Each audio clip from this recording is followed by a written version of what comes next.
So it's my pleasure to welcome Janine Grainger, the co-founder of Easy Crypto, for one of our real talks. And I'm super excited about this. I was a little bit perturbed because Janine just said to me before that she's going to do some reverse questions. But like all good preparers, I learned this from Monty Beetham. I've got so many questions that there will Whereas be my no question list for opportunity. Hemi is a bit blank, so you might have the upper hand here. Hey, so welcome. And we were just talking off air just before that Janine and I have met once. I feel like I know you relatively well because we've been on like weekly Zooms and chats for sounds Almost like daily Zooms. 6 to 9 months. So it's just great to actually have the opportunity to hear you share a little bit about the story of Easy Crypto, a little bit about you, and I have gone to social to ask a few people questions that they might want to ask of you around this space. And Awesome. one of the things I'll say is this is the first of 3 interviews we're doing over the next month around crypto, NFTs, and payments to try and understand a little bit more for small business what the opportunities are. So first thing to say is welcome and thank you for taking the time.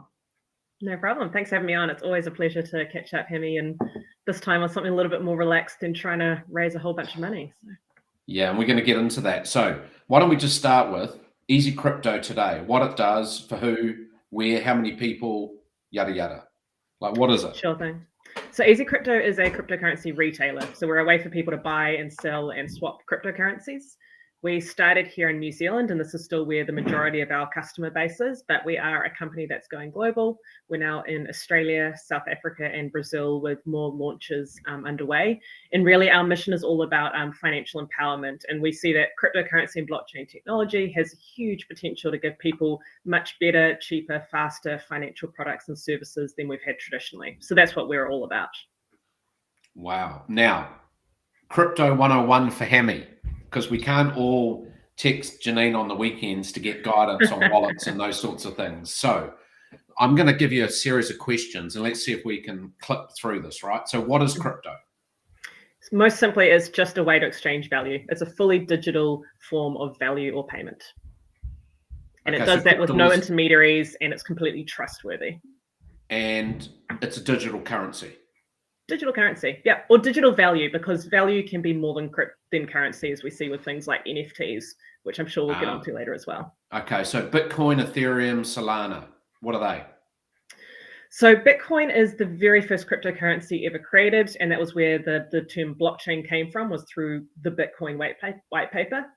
So Bitcoin's kind of like the granddaddy of cryptocurrencies. And in many cases, you wouldn't see the first generation of something being the ultimate winner. When you think of, social networks, MySpace is a goner. I don't even remember what the first search engine is. Google beat them. But in the case of cryptocurrency, that was a sad story though. Hard thing about hard things. Great. Were you alive then? Yes. Okay. Good. Not as young as I look. I'm not going to ask you how old you are. Don't worry. I'm sure it's in the media somewhere. But yeah, Bitcoin. So Bitcoin was the very first generation ever. It had a lot of limitations and challenges which future generations have improved on. But I do think Bitcoin still holds a place as being kind of the gold standard, the granddaddy, the first one, the one with the brand. And I see it as a store of value. So this morning, Bitcoin went past its all-time high, which is always a great day to do an interview. But that happens fairly regularly, and not financial advice, but my view is that we will see Bitcoin continue to increase in value just because there's a limited supply, but it's got a good brand and people want to buy into it as a way to diversify. How many coins are there? There is only ever going to be 21 million Bitcoin. And I think coins in total, or like this, yeah.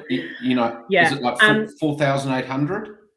Last time I looked, there was over 14,000, and those are just the ones that make it onto CoinMarketCap, which is sort of like a list of coins. Anyone can create a cryptocurrency. There's no barriers to entry, which is really quite awesome, right? Because it means there's a lot of opportunity for innovation. You could sit down and create Hemi coin tomorrow if you wanted to. And people often ask, doesn't that mean that cryptocurrencies don't have value if someone can just create another one tomorrow? And the analogy that I like to use there is it's just like companies. There's no barrier to me creating a company tomorrow. I can create Janine Co., issue a bunch of shares, but that doesn't mean that Apple or Tesla are going to go down in value just because I've created another company. So no barrier to entry. Great. Where do I buy these coins? Well, you can come to Easy Crypto, obviously, but you can go to get into cryptocurrency, you need to find a way to take your New Zealand dollars and buy crypto with it. So that's what Easy Crypto does. We're an on and off ramp. Or you can find someone that wants to sell to you peer-to-peer, or you can use one of the other, I would recommend New Zealand services. There's BitPrime, Dacit, KiwiCoin, and Easy Crypto are the New Zealand services you can use. And people talk about, I can't reach my wallet, but you need a wallet, right? So I take my New Zealand dollars, I come to Easy Crypto, I buy some Bitcoin, then I just take out my physical wallet and I put it in there. So Bitcoin wallets are like Bitcoin, fully digital. So there's a lot of different options that you can have, right? You can use a wallet that's on your phone, and this is called a hot wallet because it's connected to the internet through your phone. You can use a wallet on your desktop, same thing, it's connected to the internet, so it's hot. Or you can also use cold storage wallets, which is like this little device here, which is it plugs into my computer via USB, and it's a very secure way to store currency.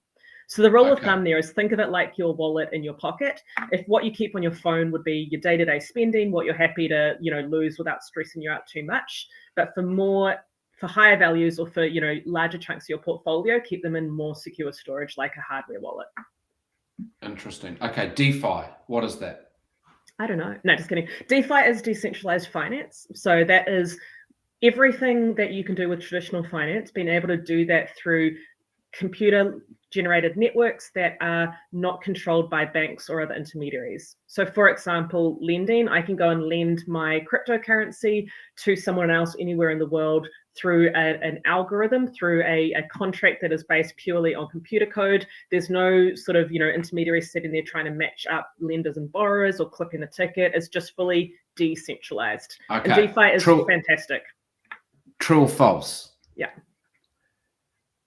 The crypto movement is akin to the 70s movement of anti-society, psychedelics, freedom, and Woodstock. Somewhat true, mostly false. Okay. A lot more capitalism in it. Yeah. NFTs. Is that a true or false question? No. NFTs stands for non-fungible tokens, and it basically means something unique, like a collectible. So it is also digital, but it's a digital thing that there's only ever going to be one of. So think of baseball cards or other things that non-fungible means can't be exchanged like for like. So I could take that penguin behind me, I could take a digital photo of that and turn it into an NFT. You could. Whether or not that digital photo or that NFT has any value depends on, is there demand for it? Is it unique enough? Do enough people want that NFT or that penguin for it to have value? Now, it's super interesting, not just because of working with you, but, how I got into this is I just came to the on-ramp that was Easy Crypto and put some fiat across and started watching patterns. And it's not that easy to do, but once you get into it, it's super, super interesting for me in terms of that experience. So why don't we go back to the start, right, of Easy Crypto? And I'm kind of interested, who created it, why, and with what expectations did you have back then? So the Easy Crypto origin story is quite a funny one. It was back in late 2017 when there was, the big hype cycle, crypto all over the media, people talking about Bitcoin. I, at that time, was working for a bank and I was doing a lot of presentations around the bank to people about what is Bitcoin, what is blockchain, and people would invariably ask, how do I get involved? And at that stage, it wasn't very easy. There were providers in New Zealand, but they were slow. There was issues with trust. There was a lot of cost and complexity involved. And I'm a relatively lazy person. So, I wanted to buy crypto myself and all my friends did. So I got my brother who's, I just admin isn't my strong suit. So I was like, hey, can you buy me this? Can you buy me that? All of his friends are doing the same as well. And he's also a lazy person. So he decided there must be a better way to do this. And he sat down to automate the process of buying and selling cryptocurrencies. He did this started on the 5th of December. And the first thing he did was taught himself how to code because he'd never coded before. Then he built the site and pushed it live on the 9th of December. So this was all him doing this. And then 4 days. 4 days. 4 days to build the first MVP of Easy Crypto from someone with no coding experience. Now, So interesting question. Spark in your idea, like when you had the idea, to it being live, how long? he's a very much just get shit done. So I imagine he probably had the idea on the 4th of December. I No, but wasn't involved at this stage. Okay, so he built it. He built it. And then what happened is he put it live on the 9th of December. Strangers on the internet were giving him money. He called me up and goes, "Hey, Janine, is there any reason this isn't legal?" And I was like, "Oh, dear God, take it offline now." And then I came in, and that's where, co-founder relationships are not always, two people have the same idea at the same time, right? And for us, it was Alan had this idea, he built it. He needed a lot of help with making it a proper business, not just a slightly legally questionable online initiative. And that's where I came in very quickly afterwards. And we built up the whole business and got all of the stuff around that you need to operate a business, and then relaunched at the beginning of January. Okay, so, and then when did you leave your job? Not until 2 years later. So Easy Crypto started properly January 2018, and I left my job in January 2020. When did you realize you actually had a business? That's a tough question. It's like that frog and boiling water thing. It's like we had customers first. I mean, that, and So to be honest, true. I think that's the business, right? It's like once people start buying your product, you're like, holy shit, I've got a business. Hiring our first staff member was a really, that was a really big moment for us. Expanding into Australia, that, all of this happened while I was still working a day job. But it kind of gradually builds over time. And now I'm like, we've got like a team of 60 people in 11 countries. We've turned over $1 billion. It's just like, this is really a business. But at what point did that switch from, who knows? I mean, obviously the growth has been unbelievable. What did you think when, was it the massive elevator? Was that in January this year? Where the volume just came crazy? There were two really big periods of growth. I mean, for us, the whole of 2018, which people often refer to as a crypto winter, was just so flat. And so it was like, this was ticking along in the background. It was maybe making, a couple of grand. It wasn't it was kind of just covering its costs and ticking along. And we were doing something that we thought was cool and useful for Kiwis. At the very end of when COVID hit in 2020 was one of the big kick-ups that we saw in revenues. Yep. And I think there was a couple of things to that. One is people got so much more comfortable with digital. Like, my 80-year-old auntie is now buying her groceries online. Everyone uses QR codes. Zoom makes that, being physical isn't so important anymore. Digital is more in people's comfort zone now. And then also, I think there was like a lot of hesitancies and concerns around the global financial markets. And so looking at opportunities for diversification in different asset classes was quite attractive to people with wealth and looking for somewhere to put it. So COVID, lockdown, 2020, huge increase in business for us. And then this year again, January was a massive month, February, March. May was our biggest month ever of all time. And a lot of this was based on, Bitcoin hitting all-time highs, Elon Musk constantly tweeting about all sorts of things, a lot of stuff in the news. It was just a big time of interest for people. Did you and Alan look at each other and go, shits and giggles, this is just fucking crazy? We do that all the time. We used to celebrate. I'm quite into whiskey and Alan's quite into cognac, and so we used to celebrate when we'd hit a big milestone by buying a nice bottle for each of us. We don't live in the same country, so we can't share our nice tipbles. So we'd buy a nice bottle when we hit a milestone, and then those milestones just kept coming like this. So we're like, okay, that's when it it just felt absolutely crazy that we were just smashing milestones at increasing speed. What's the difference? But you're a hustler, right? And I'm interested about what is different being an entrepreneur and co-founder versus being a corporate strategist. So much different. I mean, no, absolutely not. Like, I'm never going to go back to corporate world. This is one thing that startup has taught me, is it's just like, there is nothing like the feeling of being able to get shit done. And this is our values at Easy Crypto. Our first value is make the path. And it's all about, there are a lot of obstacles, there are a lot of challenges, but we make things happen. And so having that ownership, that accountability, and that it's almost like you don't actually have the choice. If you don't make it happen, you can't just be like, oh, well, I'll just go back to my desk and work on something else. It's like, this is actually our business, our livelihoods. You have to make it happen. And so that's a really strong value for us. And the point about hustling is a really good one, because the the overarching value set that we have at Easy Crypto, we have 5 values and they roll up into one theme, which is collaborative hustle. And so we are a team of hustlers, but we're really collaborative hustlers. And this is something that I've never worked in a corporate that has the kind of environment or culture that we have at Easy Crypto. And I love it. Like, it's my company. So obviously I've got a lot of ownership and love for it there, but it's also just a really great place to work. It's pretty special. So have you ever had tough times in the 4 years? Yes. Absolutely. And one thing that's, I know a lot of people say, have a co-founder, and I can't stress that enough, because there have been so many times that I wanted to just throw this thing in and walk away, particularly in the first 2 years, because we were constantly getting turned down from bank accounts. We were constantly having issues with supplier lines. We were constantly it's just so much struggle. Like, startup is struggle. And if you don't have a co-founder there to do it with, I think, you have to be probably a lot more resilient than I am to do that on your own. Whereas with a co-founder, there's two things. There's someone to help, pick you up when you're feeling down and you feel like you can't go on. But there's also the obligation of, I have to keep doing this because I owe it to my brother, in my case, my co-founder, and he would do the same. He would keep going when it was really hard because he felt like he owed it to me. So there's a lot of value in that. What's special about Alan? Well, he's a fucking genius, right? So as we said earlier, he built the site in 4 days. He's amazing. He's a real hustler, and he's just incredibly capable. He's one of those people as a human. Oh, he's awesome. I mean, he's my brother, right? You love your family, but he's just a really good person. He is very values driven, and that's something that I think's worked for both of us building Easy Crypto. Like, he started this to solve a problem for New Zealand when New Zealanders were getting ripped off, in his view. Like, the going rate for cryptocurrency when we started was around 20% above the global markets. And it's like, hey, here's a product with no shipping costs. It's fully digital. Why are New Zealanders getting ripped off? So he brought that down from 20% to 1.8% was where we started. So he wasn't just about, hey, let's undercut the competition. He was like, let's make things fair for New Zealanders, because that's what I care about. And it's that kind of ethos and that purpose and values that, I really admire about him. So it's interesting too. So your business model is that your dog or my dog? That's mine, sorry. An electrician's just turned up. That's nice. It doesn't matter. It's all good.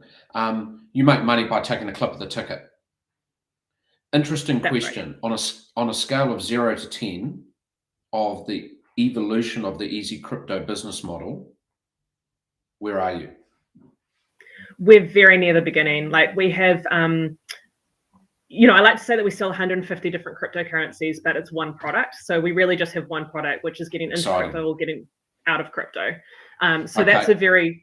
That's very early on. And then, I think there's heaps more that we can do in terms of offering new products and services, offering new revenue streams. Really, I'd put us at about a 2 or a 3.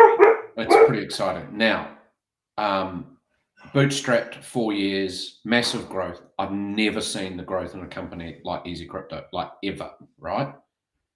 And bootstrapped. You guys have funded it yourselves, but you've just gone through a big capital raise. So, how much, why, and what are you going to do with it? So the headline on the capital raise is $17 million New Zealand, which is incredible. And as far as I know, it's the biggest first raise of any company, because like you said, we'd bootstrapped to date. We didn't have angel, seed, any of that. We went straight to Series 17 million. Straight to 17 million, yeah. So, and it's been an interesting journey. Like, we did try to raise earlier. We didn't try super hard, but we tested the market. We talked to angel investors, talked to Icehouse, talked to Flying Kiwi Angels, and we just didn't get any traction at all. Partially, I think, because crypto was a bit scary, and partially, I think there's something in the VC community in New Zealand, particularly, where sales people and people who are good at selling themselves as being awesome get ahead, whereas those who have more humility and genuineness and hey, here are my strengths and my weaknesses, I don't think that goes down so well. So that's something that I think, if I were a VC, I'd want to change that to look for the people who have that more holistic approach rather than just the rah people. Anyway, I digress. So we raised 17 million. The reason that we went to raise now is that we just see so much opportunity in cryptocurrency. We see, particularly for going global, we really want to be a global player, and we want to be helping people who lack access to traditional financial products and services. So there's a massive market out there, massive opportunity, and we just wanted to be able to move faster to go out there and do what we're really passionate about.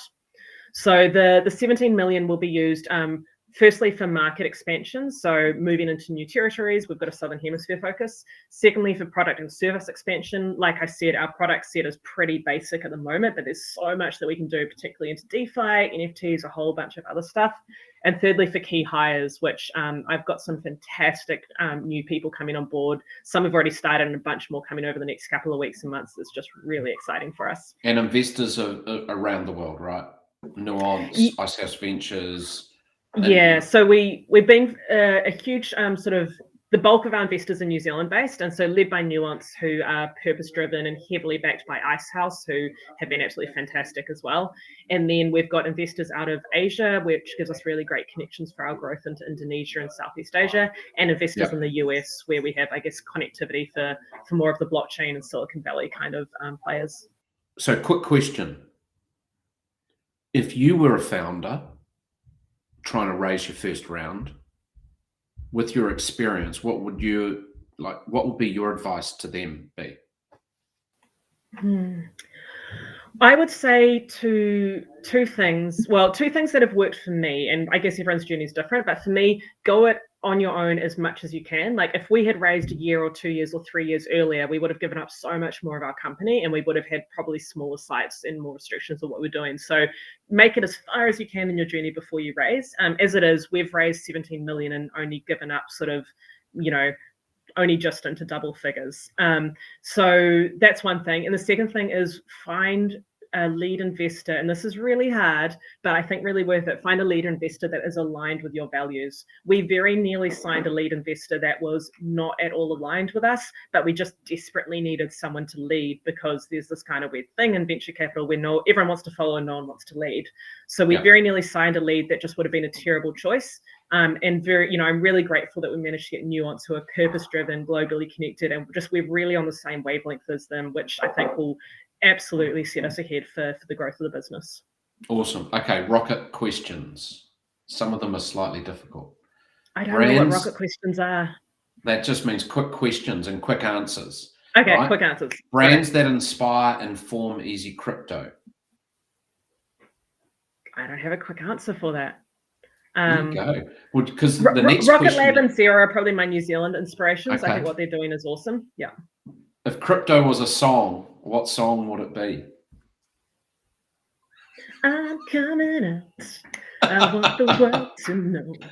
We're upbeat, we're jazzy, we're relatable, and we're about changing the dynamics. A fad or here to stay, crypto? Oh, come on now. You expect me to answer that? I know. I was just. If you think it's a fad, go put your head back in the sand. Regulation coming. Mm-hmm. Absolutely. There's already a lot of good regulation out there. There's going to be more, and I see that as a real positive for our industry, and particularly for consumers. Regulation's necessary to protect consumers. Yeah, and Easy Crypto has always been built off very strong regulator connections and relationships and absolutely. AML, right? Why are people anti-crypto? Why are people anti-crypto? Lack of understanding, fear of the unknown, missed out on, and the FOMO, FOMO can turn into negative emotions.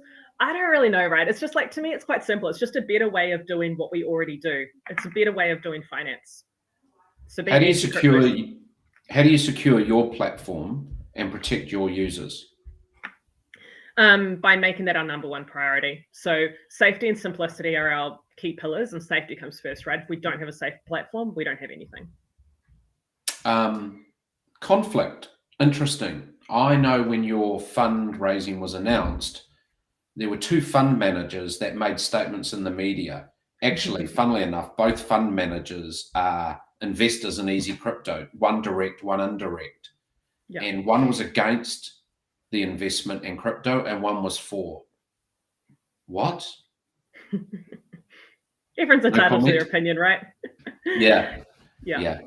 And I think a lot of opinions are also driven by, the media is a great publicity tool. And so saying something sensationalist or saying something that, comes out as antagonistical is a great way to get coverage. Can I invest into ETFs or crypto funds? Yes. So the easiest way to do that is in New Zealand, Vault Digital Funds have just launched. Easy Crypto doesn't list it yet, but I hope to have it up in probably 2 to 3 weeks. And it lets you have exposure to Bitcoin without having to hold Bitcoin yourself, and with a really great potentially advantageous tax regime around it. So there's no capital gains tax like there would be with regular crypto holdings. Instead, you pay the FIF tax rates, which come out, considerably less if it increases in value. One of our people on social said, are futures-based Bitcoin exchange-traded funds cause for celebration or concern? I mean, I guess it's a celebration that the stuff is legitimized. Like, a lot of commodities have futures trading, so it just brings it into the realm of like everything else. I personally wouldn't get involved in futures because I think you are better off holding the underlying asset than the futures in the asset. But the fact that the financial markets have embraced that, I think, is a good sign for legitimacy. Do you own any NFTs? Yes, I do. I have a crypto kitty, and Easy Crypto owns kitty. Yeah. They're the Gen 1 NFTs. I'm waiting for them to be collectibles because they're really the original. And Easy Crypto has a Fluff. So Fluff World, I don't know if you'll be interviewing them as part of your 3-part series. Yeah. Oh, Brooke's coming on? Nice. Yeah. Yep. So yeah, Easy Crypto has a Fluff, which we're looking to do a bit of a competition on soon. So watch out for our Fluffy McFluff face Name the Fluff competition. Because I'm also having Jerome on as well, right? And one of the things that I've struggled with is how to choose, so people have sent me Fluff World and also Titan Tiki, and I've sort of been going, which one? How much? What do I do? And I read a white paper today about, I don't know. I was just like, I don't even know where to begin. And I don't even know how to choose. Do I just spend $500 and get an NFT? Is that what I do?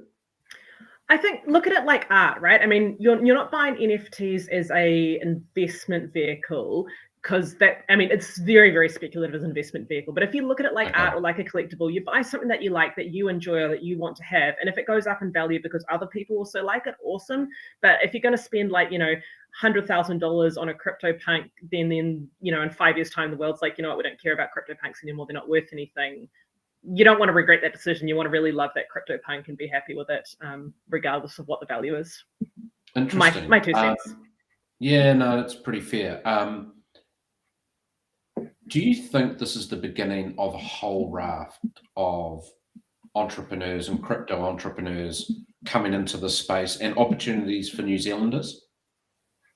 I hope so. And right now is a really interesting time for that because we've got the government, there's a select committee inquiry into the nature and risk of cryptocurrency. There's a lot of legislative changes going on. There's a lot of government agencies, the MOJ statutory review, the IRD changing the GST on crypto assets, MB wanting to engage with the sector. There's a lot going on. And I think there's a really great opportunity for New Zealand to become like a Silicon Valley for blockchain businesses, because it's a carbon-free industry, and that there's no shipping costs, and yes, there's carbon issues with some of the older blockchains like Bitcoin, but for most part this is actually a really green industry, so it's something that New Zealand could play a really crucial role in if we can get our innovation shit together. Interesting. Now, how does an accounts technician and a council employee end up being the co-founder of one of the next big things, and it's not guaranteed? Like, how does that? Wow, you've gone way back in my CV, Hammy. You missed out the bit of high school dropout. That's where it really starts. What high school? Epsom Girls. You can probably see why I dropped out. No, I'm just in, why did it take you 10, 15 years before you, had you thought about being an entrepreneur? I'd always thought about being an entrepreneur, but and this is one of the things where I think the co-founder relationship that I have was really crucial in making this happen, because I'm an ideas person, I'm a strategist, but I'm not a completer. So if I was and this is a problem I think for me at least, that entrepreneurial tendency of, ideas, start thing, that's awesome, but I'm not a completer finisher. And so having a partnership with someone who, when Ellen and I started Easy Crypto, I would put things on a Trello board in the morning, and then I'd go to work, and then I'd come back and they'd be done. And it was like, this was just such a brilliant relationship because I could have the ideas and someone else was doing the work. And Alan's someone that's really great at execution. He's got a really good eye for detail and doing things to a really high standard. So combining that with, ideas and execution, it was a really good relationship. So that's probably what held me back in the early days from being entrepreneurial, is it's too much hard work. Well, yeah, and it's super interesting you make that because, like, I could never have been a part of Monarchy if it wasn't for Pat, right? And Monty, but you have, no one person can have all of the complete capability to make something real. Just doesn't work that way. Now, so take yourself to that year 12 student from your local school, Epsom Girls. What advice would you give to her now, given your experience? I would say that not to get too hung up on the structures that life puts in place in terms of formal education, career advancement. Like, I've had a very windy career. I wouldn't even call it a career. I've just sort of gone from thing to thing based on what I've enjoyed and what's interested me. And a lot of time there's a lot of like, what do you want to do with your life? What's your career path? And there's a lot of structure that people sort of put around that. Whereas I think there's absolutely, and becoming increasingly more space for less structured career paths, and just do what you enjoy doing, and you never know where that's going to end up, but you'll collect the skills along the way that will mean you end up doing something you love. Like, I never knew what I wanted to do, but I just collected all these skills that when I landed in the position of being CEO for a high growth startup, I have so many skills that are absolutely critical to what I'm doing. And I love what I'm doing because I just collected skills I liked along the way. Can you sleep well?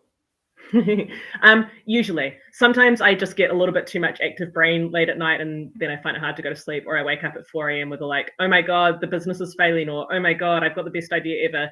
And then in the morning, like in the cold light of day, usually neither of those things is true. It was a pretty average idea and the business is okay, but yeah.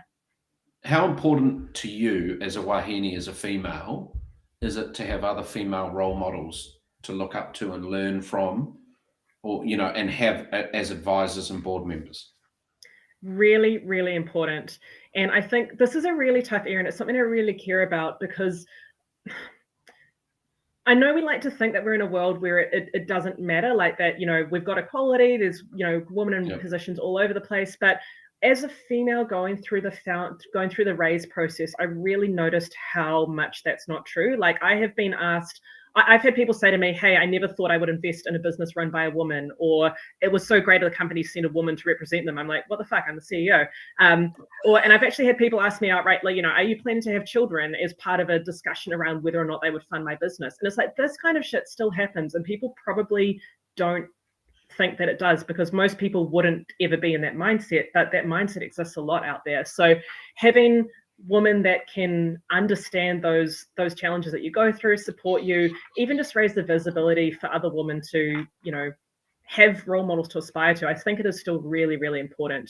And not just women. I think like diversity more generally is incredibly, totally. Yeah, we're just still missing the boat on that so much. But there's some incredible stats about the number of businesses founded by women versus the number of funding raises given to women founders, and there's a huge discrepancy there, and there's a lot of institutional bias in the type of questions that are asked, all this kind of thing. So I'm big on raising awareness of that as well. Yeah, I think that's your journey and your experiences there are truly reflective of what is not an ideal situation, but also we need to constructively move forward to change that, and people like you will change that because other wahine will look up and go, I can do it too, right?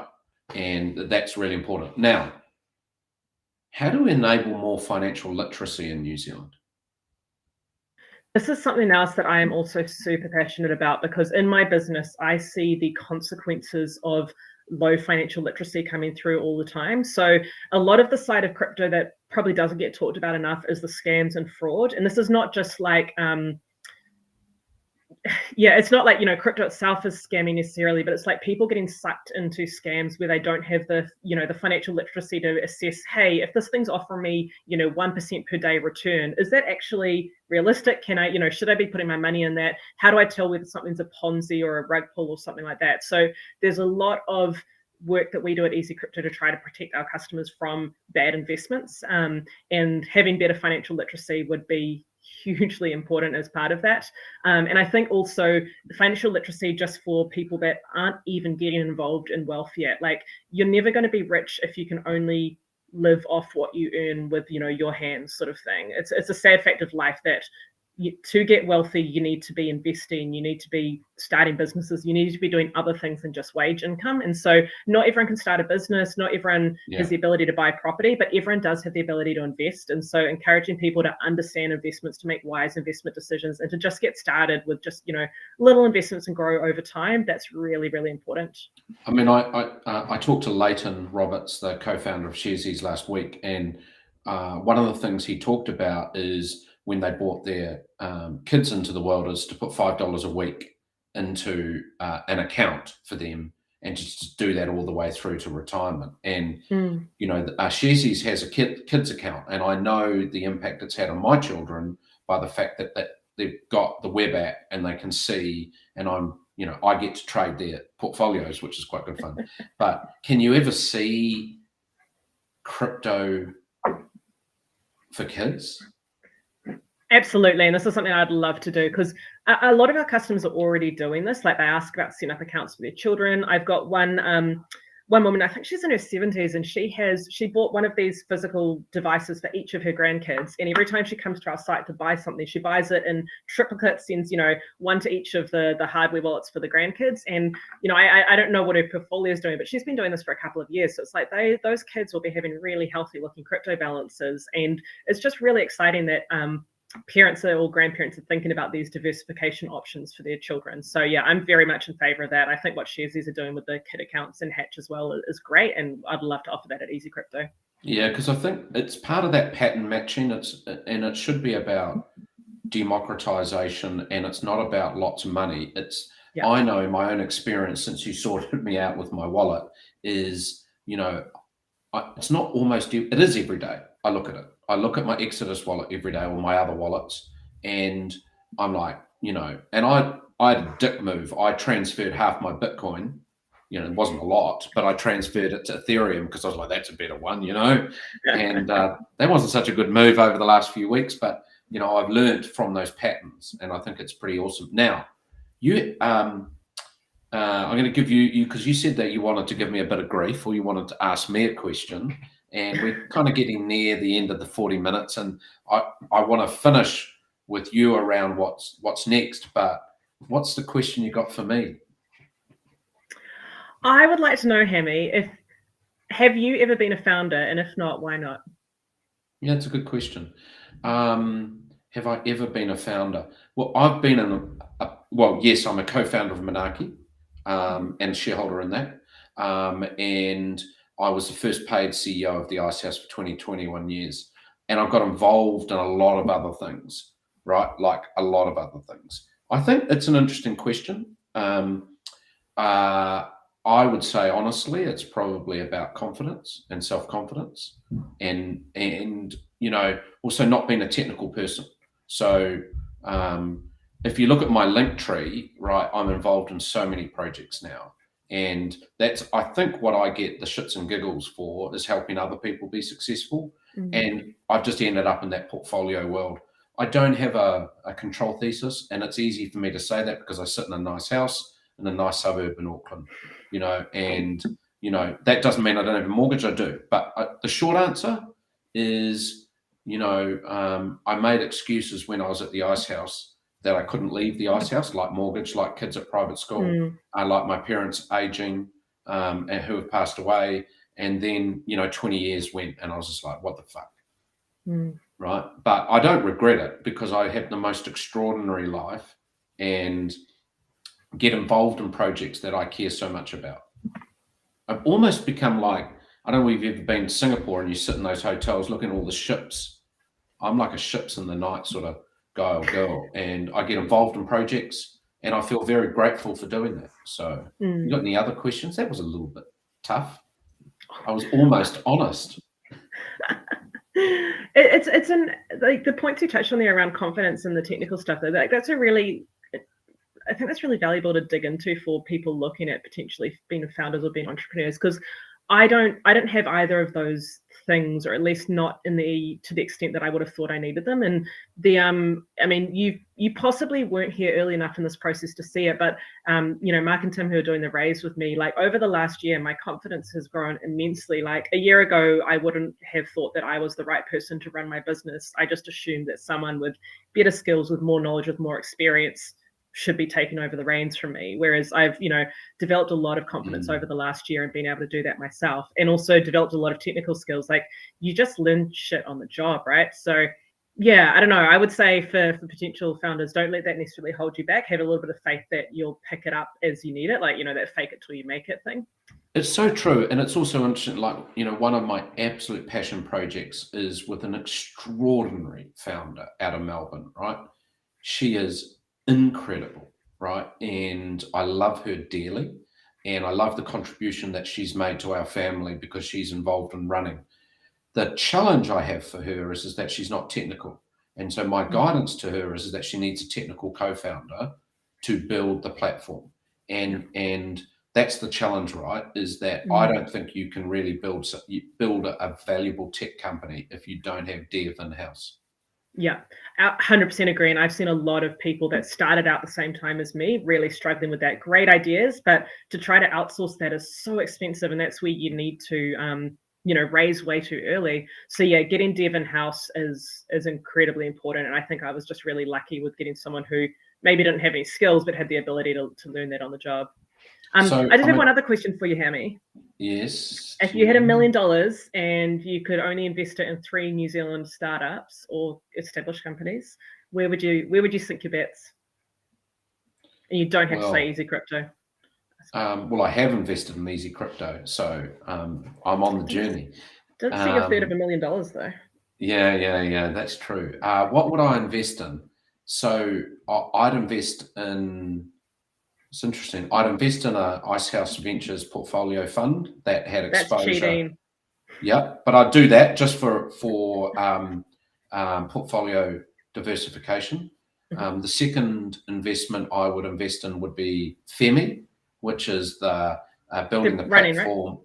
Yeah, it's running and aligning females' training programs with their hormones, and ultimately building a massive community around women who want to, align their life with their hormones and their monthly cycles, and to do that in a more effective, more aligned way. And then the third one, can they help me get into running if I hate running? Like in theory, I want to run, but in practice, I hate it. Can Femi help? No, because motivation is an internal thing. Get off your ass and start running, right? The third one I'd invest in would be You Coach You, which you wouldn't have heard about, but I'm a crazy golf nut. And this is basically created by 2 guys called Wayne and Mel, who have basically built a machine learning AI engine that does an MRI on your golf swing and gives immediate feedback around how you can improve it. And it is extraordinary. Do you have to go into a special room for it, or is it an at-home kind of thing? On your phone. Wow. On your phone. And here's the super insightful thing with it. I know what to get my partner for Christmas now. My friend Mark Linden has just been doing some work, has been using the app and going to a pro. And he's a one handicap. Like he played for England in golf, right, as a 16-year-old.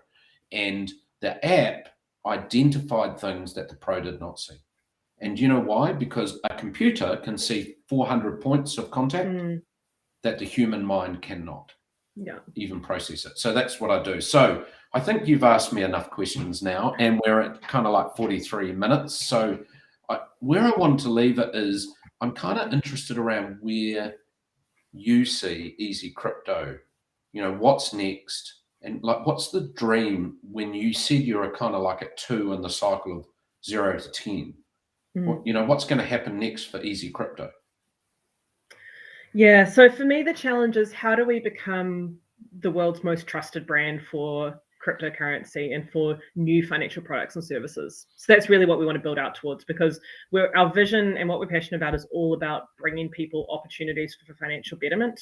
And so that means we need to be going global. We need to go global fast, but we also need to do that with, like, you know, trust is a non-negotiable as part of that. And so that's where I want to build out to. So yeah, don't know if that's quite the answer or if I've gone off piste on that one, but are you going to list? Probably. I mean, we've got investment now, and investors are looking for an exit, so probably. But yeah, we'll figure that one out as we come to it, I guess. And other than drinking whiskey, what do you do to relax? I have been taking up knitting this winter, so I've been making my dog a nice little knitted jumper. I'm going to finish it just in time for summer. She'll be stoked. What's your dog's name? Poppy. She's a Ridgeback. She's gorgeous. Yeah. She's the one that's barking. So you knit? Socializing is a really big like relaxer for me. Like, I'm a real people person. I love spending time with my friends. The lockdown's been hard from that point of view, but even then I've been doing, like, you know, we do end of week drinks and have dinner parties online and that sort of thing. And I also try to read a bit, mostly nonfiction, because I like to learn stuff. And you see I've got some business books there that I've been getting. I was like, shit, I just raised all this money. I need to be CEO of a global company. Help. So started to read Netflix, a few books to maybe help on that. What's your Netflix shows that you've been watching? What Netflix shows I've been watching? I really like Ted Lasso. Great sort of character development, interesting stuff.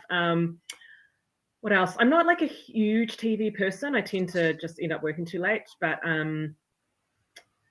my stepdaughter is really into Lucifer, so that's our family show, is watching Lucifer. Don't know if that should be that's a guilty pleasure or just enforced watching. But Ted Lasso, morning show, and we watched the morning show, and the other one was Grace and Frankie. We watched as well. Family. But we run out now, and we have to wait till Fridays for morning show, and Ted Lasso's gone for the next 6 months. So hey, I don't think I finished season 2 of Ted Lasso yet, so I've still got some to look forward to. You haven't? No spoilers. And I do actually have this question. You guys so Ellen is in another country. Mm-hmm. I don't even actually know where you are. Like, are you in Auckland? I'm in Auckland, and Ellen's in Kuala Lumpur. Wow. And the team, so are you all fully well, you're obviously fully remote because you're in lockdown, but do you have an office? So for the first couple of years, no. We've only recently started getting rented some space in Auckland because we've got a bit of a nexus of a team here. And in Kuala Lumpur, the dev team there have a co-working space they go to. But it's a real challenge for us because we've been a remote first company, and all remote works well. All in person works well, but when you start doing a bit of half and half, there's sort of that's when you get opportunity for inequalities, I guess, in relationship and connectedness. So that's something that I'm trying hard to make sure we can get the best of both worlds, like have in person without losing the culture of the team as a whole. It's awesome. Hey, look, I just want to say thank you very much for spending the time. It's nice to actually just hear more of the journey and learn more about you as a human, and also kind of your aspirations as you go forward. And I'm pretty excited to be on that journey and to see kind of what happens with Easy Crypto. So thank you very much on behalf of everyone in Manaki for that. No worries. Thank you so much for having me on. Lovely to chat. And thanks for being part of the journey as well. It's been great to have your help over the last few months, and excited that you got a little bit of skin in the game to come with us from here on. Maybe not enough, Janine, but there's so many projects to back. Hey, thanks. There'll be a Series B coming soon, Hammy. Oh, there we go. I have to convince someone in the house. Let's get those crypto for kids accounts on it. You're on it? Okay. See ya. Thanks very much, Thanks, Janine. mate.